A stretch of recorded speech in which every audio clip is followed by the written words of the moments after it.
Welcome to easy math. 3 दिन बाकी बचे हैं, मैथ का एग्जाम आने वाला है, जोरों शोरों से सबकी तैयारी चल रही है। तो अब हम क्या करेंगे, आज हम अपनी वीडियो में क्या लिखे हैं, how to attempt maths exam. Math के एग्जाम में हमने कैसे अटेम्प्ट करना है, पेपर कैसे सोल्व करना है, उसके कुछ पॉइंट मैं आपके लिए लेके आई हूँ। लास्ट तक वीडियो जरूर देखिएगा, बहुत इंपॉर्टेंट पॉइंट्स हैं। पेपर का इंप्रेशन अच्छा होना चाहिए, तभी मार्क्स अच्छे आते हैं। ठीक है, क्वेश्चन सोल्व बच्चे कर लेते हैं लेकिन पेपर अटेम्प्ट अच्छे से नहीं होता, उसका इंप्रेशन नहीं पड़ता, तब उसमें मार्क्स कट होने के चांस रहते हैं। तो चलिए जल्दी से बिना टाइम वेस्ट किए हुए स्टार्ट करते हैं हम अपने कुछ इंपॉर्टेंट टिप्स। सबसे पहले, how to manage 15 minutes before writing. Paper आपको आंसर शीट मिल जाती है लेकिन क्वेश्चन पेपर थोड़ा टाइम बाद मिलता है, बोर्ड के एग्जाम में ऐसे ही होता है। तो वो 15 मिनट कैसे मैनेज करने, हमने सबसे पहला काम, उसमें हम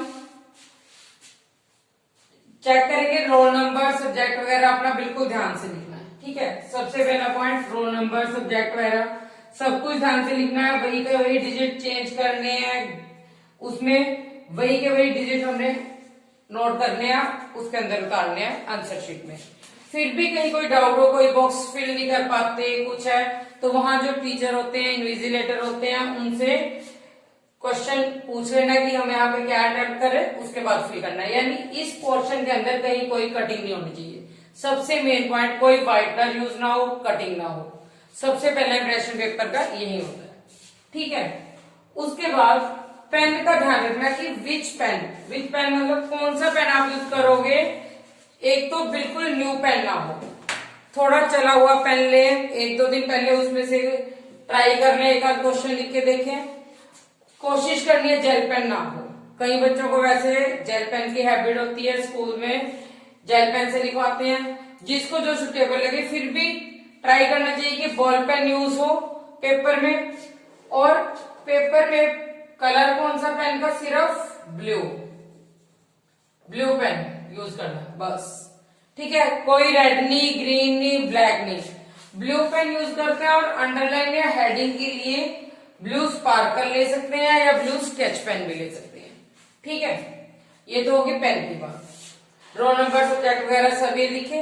अब मार्जिन लाइन, शीट में सारी तरफ मार्जिन लाइन एक बार चेक करनी है। वैसे जो अभी तक एग्जाम हुए सब में मार्जिन लाइन बनी आ रही है। ठीक है, बाई चांस ना हो तो मार्जिन लाइन लगानी है। मैथ के पेपर में ध्यान से थोड़ा अच्छे से एक तरफ मार्जिन लाइन कम लगाएंगे और दूसरी तरफ थोड़ी ज्यादा लगाएंगे और उधर लिखेंगे रफ वर्क। वैसे पेपर में आ रही है आंसर शीट, सब बच्चों ने पहले एग्जाम दे चुके हैं, साइंस का भी दिया है, उसमें क्या मार्जिन लाइन बनी आएगी, सिर्फ हमने साइड में रफ वर्क लिख लेना। ठीक है, उसके बाद नंबरिंग, पेजेस पे नंबरिंग की हुई होगी तो बहुत अच्छी बात है, अगर नहीं होगी तो सारी आंसर शीट में हमने पेजेस पे नंबरिंग कर लेनी है 1 2 3 लास्ट तक। ठीक है, उससे क्या बेनिफिट रहता है कि पता रहता है कि हमने कितने पेजेस फिल किए। बाई चांस एक्स्ट्रा शीट लेनी पड़े तो एक्स्ट्रा शीट लेनी पड़ती है, तो हमने सबसे पहले पेज के ऊपर क्या करना है, टोटल शीट्स लिख देनी है। ठीक है, वैसे तो जरूरत ही नहीं पड़ती, बहुत होते हैं उसमें पेजेस अटेम्प्ट करने के लिए। फिर भी बाई चांस कई बच्चे बहुत खुला लिखते हैं, तो उसके लिए क्या करना है, हमने फर्स्ट पेज पर टोटल शीट्स लिख देना। मान लो आपने एक शीट और एक्स्ट्रा ली, एक पहले ही आपको मिली हुई थी, तो टोटल शीट्स आपकी कितनी होगी, 2, वो लिख के आपने छोड़ देना है। ठीक है, ये काम करना है लास्ट में, जब पेपर अटेम्प्ट कर चुके हैं उसके बाद। ठीक है, अब उन 15 मिनट में आपने सारा फिल कर लिया, सारा चेक कर लिया, अपना सामान सारा देख के रखा, उसके बाद आपको पेपर मिल जाता है, तब स्टार्ट करना आपने पेपर रीडिंग। ठीक है, अब पेपर रीड करते हो एक बार पहले निगाह मार लेंगे सारे क्वेश्चन पेपर में।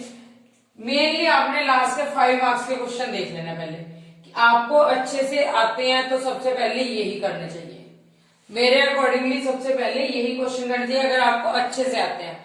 अगर नहीं आते तो छोड़ दो, फिर सेक्शन बी या सी ये देखो कि 3 मार्क्स के या 2 मार्क्स के कौन से क्वेश्चन आपको अच्छे से आते हैं। लेकिन अब जो पैटर्न है उसमें एमसीक्यूज आ रहे हैं 20 मार्क्स के। किसी ने भी ये कोशिश नहीं करनी कि पहले एमसीक्यू करें, एमसीक्यू पहले कभी ना करो।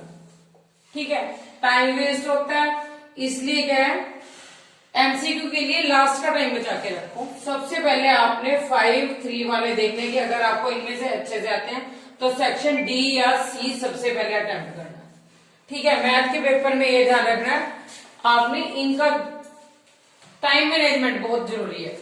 कितने टाइम में आप कितने क्वेश्चन सॉल्व कर लेते हो। अगर अच्छे से आता है मतलब आप तीनों सेक्शन में से इनमें से चूज करोगे, सेक्शन डी, सी या बी। केस स्टडी और एमसीक्यू को पहले कभी ना करो, केस स्टडी भी बाद में करनी चाहिए, एमसीक्यू भी। इन तीनों सेक्शन में आप देखो कौन से क्वेश्चन आपको इजीली अटेम्प्ट होती हैं, किए हुए आए हैं, जिनको आप अच्छे से पहले अटेम्प्ट कर चुके हो। ठीक है, इनमें से किया और कोशिश करनी है जहां पे सेक्शन डी का मान लो आपने फर्स्ट क्वेश्चन किया, साथ ही सेकंड उसके, मतलब पहले एक ही सेक्शन कंप्लीट करो, उसके बाद अंडरलाइन। ठीक है, मतलब एक सेक्शन की कोशिश करना कि सारे क्वेश्चन सेम जगह पढ़ो। ठीक है, अगर नहीं भी हो पाए, बाई चांस की किसी वजह से नहीं हो पाते, तो क्वेश्चन नंबर ठीक लिखना, यानी नंबरिंग क्वेश्चन की सही हो बिल्कुल। क्वेश्चन नंबर 31, अगर 31 के बाद 32 नहीं करे, 33 आ रहा तो क्वेश्चन नंबर 33 ही लिखोगे। अगर नंबर गलत हुआ तो उसके मार्क्स कट हो सकते हैं, वो आपको मार्क्स नहीं मिलेंगे, इस चीज का ध्यान रखना। उसके बाद क्या है, जब आपकी सेक्शन होगी और टाइम देख के, वैसे आपको वॉच अलाउड नहीं है, वहां पे टीचर से भी पूछ सकते हैं, वैसे एग्जाम में लगी भी होता है, क्लॉक लगा होता है। ठीक है, तो उसके हिसाब से टाइम का ध्यान रखना कि सेक्शन डी हमारा हो जाना चाहिए जल्दी से जल्दी कंप्लीट। फिर भी by chance section D time लेगा थोड़ा, क्योंकि 5 मार्क्स के क्वेश्चन है, लेंथी होते हैं, साफ सुथरे करने हैं, इनमें डायग्राम भी आएंगे। डायग्राम क्या करना है, पेंसिल से बनाने हैं। ठीक है, कंस्ट्रक्शन कट है चैप्टर, कंस्ट्रक्शन होगा नहीं, इसलिए फिर भी कोशिश करनी है कि डायग्राम साफ सुथरा हो और पेंसिल से बने। उसके बाद सेक्शन सी के, फिर सेक्शन बी के क्वेश्चन। सेक्शन सी 3 मार्क्स का। ठीक है, जब आपके ये सारे हो गए, उसके बाद आपने क्या करना है, टाइम का भी ध्यान रखते जाना है। कोशिश करनी है हर क्वेश्चन के बाद या तो एक लाइन छोड़ो, मार्जिन लाइन। एक क्वेश्चन कंप्लीट हुआ, 1 या 2 लाइन छोड़ी, उसके बाद नेक्स्ट क्वेश्चन स्टार्ट करो। ठीक है, क्वेश्चन नंबर लिखा, उसके बाद आंसर लिखा, फिर स्टार्ट आंसर लिखना। कोशिश करनी है कटिंग ना हो, कटिंग से बहुत बहुत बचना है। पूरे पेपर में ध्यान रखना है कि कटिंग ना हो, कटिंग का बहुत गंदा इंप्रेशन पड़ता है। बाई चांस आपकी हो भी जाती है, बजाय उसको कि कई बच्चे क्या करते हैं, गलत लिखा गया पूरा ऐसे ऐसे कट किया, इतना कटिंग नहीं करना, वो डिजाइन लगता है, स्पॉट लगता है, बहुत गंदा लगता है। ठीक है, इसलिए अगर बाई चांस कहीं हो भी जाती है तो आपने हल्का सा कट ऐसे लगा देना और उसके बाद स्टार्ट करना है, उसके बाद आगे लिखो। ठीक है, फिर जब ये एक एक लाइन होगी हमारी, एक एक लाइन छोड़ दी या फिर एक लाइन हमने करी, सेक्शन डी कंप्लीट हो गया, उसके बाद फुल लाइन डबल कर दो, डबल 2 लाइन की, तब नेक्स्ट सेक्शन स्टार्ट करना है। ठीक है, ये सारी बातें बहुत ध्यान रखनी है, तो इससे पेपर आपका बहुत अच्छा होगा, इंप्रेशन अच्छा होगा। जब ये तीनों पार्ट हमारे हो जाते हैं, इतना टाइम बीत जाता है, आपने किसी से कुछ भी पूछना नहीं, बोलना नहीं। सबसे पहला काम होता है, जितना पेपर आपको आता है खुद से अटेम्प्ट करो। कोशिश करनी है कि 3 आवर्स का पेपर है। ठीक है, सबकी प्रैक्टिस इतनी होती है, सैंपल पेपर सब बच्चों ने सॉल्व कर चुके हैं, प्रैक्टिस हो चुकी होती है। मैक्सिमम 2.5 आवर में आपका एग्जाम कंप्लीट हो जाना चाहिए पेपर, 2.5 में कंप्लीट विद एमसीक्यू। ठीक है, 2 आवर्स में आपके ये सारे सेक्शन कंप्लीट होने चाहिए और विद केस स्टडी। आपने आधा घंटा एमसीक्यू के लिए जरूर से जरूर बचाना है, इतना टाइम मैनेजमेंट हो कि आधा घंटा हमारा एमसीक्यू के लिए बचे। ठीक है, क्योंकि 20 मार्क्स के हैं, उसके मार्क्स भी बहुत इंपॉर्टेंट है, जिन बच्चों ने फुल मार्क्स सिक्योर करने हैं। जब ये सारे हमारे तीनों पार्ट हो चुके हैं, उसके बाद एमसीक्यू रफ काम में सॉल्व कर करके देखने हैं। इसमें नो ओवर कॉन्फिडेंस। कई बच्चे क्या सोचते हैं कि ये तो हमारा किया हुआ क्वेश्चन आ चुका है, इसका ऑप्शन यही होगा, और जल्दी से टिक लगा दिया या वहां लिख दिया, वहीं पे गलत हो जाता है। बिल्कुल एक एक डिजिट चेक करना है, ध्यान से करना है, ध्यान से पढ़ के एमसीक्यू, उसके बाद आपने अटेम्प्ट करनी है। रफ वर्क में करके देखो किसका ऑप्शन क्या आ रहा है, ऑप्शन लिखेंगे, आंसर मान लो ए है, ए लिखा, उसका आंसर मान लो 1/5 प्रोबेबिलिटी कहा जाता है किसी का भी ऐसा क्वेश्चन, तो ये क्या 1/5 आंसर भी साथ लिखना है, मतलब सिर्फ ये नहीं कि ऑप्शन ए लिखा और छोड़ दिया, डायरेक्ट सारे करने हैं। क्वेश्चन नंबर 1 से 20 कोशिश करें ये लाइन वाइज हो, 1 2 3 4 सारे लाइन वाइज ही हो। ये नहीं कि फर्स्ट के बाद 7 एमसीक्यू कर दिया, 7 के बाद 8। कई बच्चे क्या नकल के चांस में रहते हैं, किसी से कोई पूछा, किसी से कोई बाई चांस होता है ऐसा कि तो वो अच्छा नहीं लगता है प्रेशर, और मार्क्स कट होने के भी चांसेस पूरे रहते हैं। ठीक है, तो इन सब बातों का ध्यान रखना है एग्जाम में। जब आपके एमसीक्यू भी हो गए, केस स्टडी हो गई, केस स्टडी बहुत ध्यान से पढ़नी है। कई बच्चे क्या करते हैं केस स्टडी में, जो इतनी उसकी स्टोरी लिखी आती है उस स्टोरी को रीड ही नहीं करते। सबसे मेन पॉइंट केस स्टडी का, केस बेस्ड 4 मार्क्स की केस बेस्ड स्टडी आएगी। चैप्टर नंबर 5 एपी की, चैप्टर 9 की, चैप्टर 7 की। ठीक है, बाई चांस चेंज भी हो जाता है, ये तो हम सैंपल पेपर गैस पेपर से देख के कर रहे हैं कि इसी चैप्टर की केस स्टडी आएगी, लेकिन कई बार पेपर सेट का कुछ नहीं पता होता, वो चेंज भी कर सकते हैं। 5th चैप्टर की ना होके 13 की केस स्टडी भी आ सकती है। ठीक है, इसलिए हमने सबकी ही प्रिपेयर रखनी होती है, मेनली 7th 9th 5th की बहुत अच्छे से। केस बेस्ड में क्या है, जो ऊपर स्टोरी लिखी होती है सबसे पहला काम उसको अच्छे से रीडिंग लो, उसको समझोगे तो आप क्वेश्चन इजीली ट्राई कर सकते हो और इजीली सॉल्व होगा भी।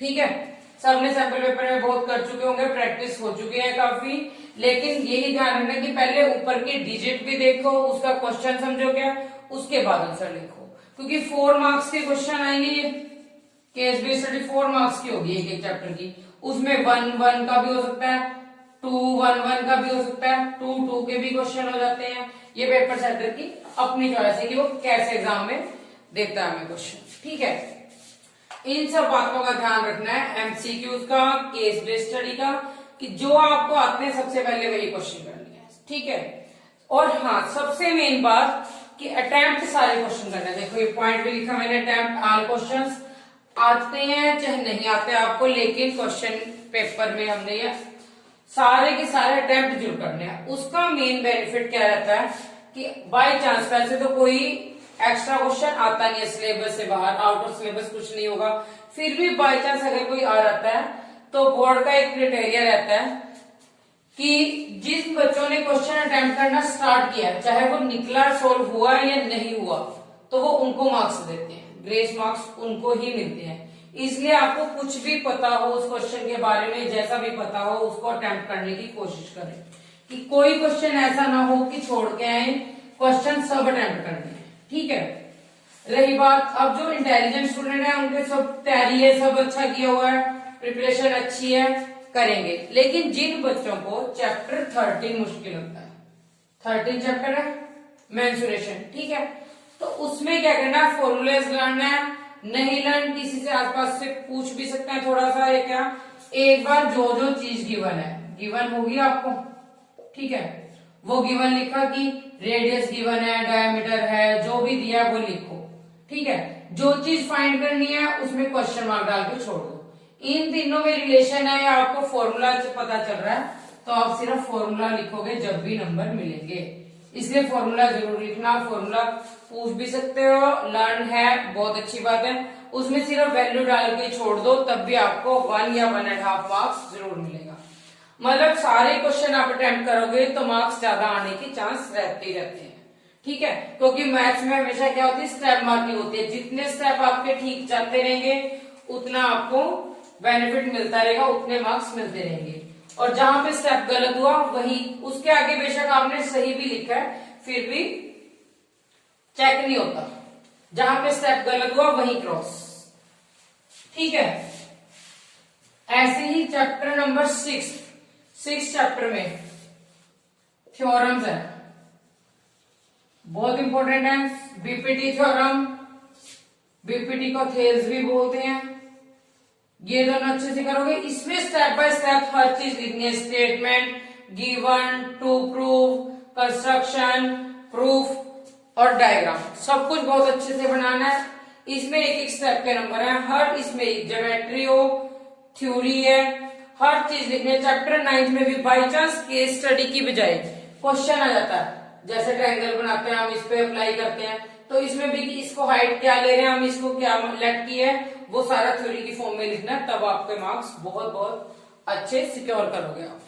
ठीक है, तो ये हमारे जरूरी पॉइंट थे। इसके बाद सबसे लास्ट में क्या करना है, पेपर वैसे तो ग्राफ कम ही आ रहा है आजकल, लेकिन फिर भी कोई ग्राफ का पेज भी आ सकता है। ठीक है, ग्राफ का क्वेश्चन आ जाएगा, आपको ग्राफ मिलेगा वहां पे। ग्राफ बहुत ध्यान से अटैच करना है, अटैच ग्राफ प्रॉपरली, ये ना, और उसपे भी अपना रोल नंबर जरूर लिखना है। उसको बीच में करो या वहां पूछ लो कि बीच में करना है, जहां पे क्वेश्चन करोगे वहीं ग्राफ अटैच करना है प्रॉपरली, ध्यान से उसको बिल्कुल। थ्रेड मिलता है, स्टेपलर होगा, जो भी होगा उससे बहुत ध्यान से अटैच करना है, ये ना हो मिसप्लेस हो जाए और आपको कोई लॉस उठाना पड़े उसका। इसलिए ग्राफ का ध्यान रखना है, अच्छे से अटैच करना है बहुत ध्यान से। स्टेप बाय स्टेप मार्किंग होगी। सारा पेपर करने के बाद कंप्लीट आपके पास कम से कम 15 या 20 मिनट बचने ही बचने चाहिए। टाइम आपका इस हिसाब से होना चाहिए। ठीक है, उस 15 से 20 मिनट में क्या सारा पेपर एक बार थोरोली चेक करो, क्वेश्चन नंबर 1 से लेके लास्ट तक मिलाओ कि हमने सारा एक सोल्व कर लिया या नहीं। ठीक है, बिल्कुल। फिर जो रह जाता है उस 15-20 मिनट में मैनेज करो कि वो क्वेश्चन अटेम्प्ट हो जाए, कोई भी क्वेश्चन छूटे ना हमारा। ध्यान से इधर उधर ध्यान करने की कोई जरूरत नहीं है। जब पेपर अपना आता होता है तो बहुत अच्छा अटेम्प्ट होता है।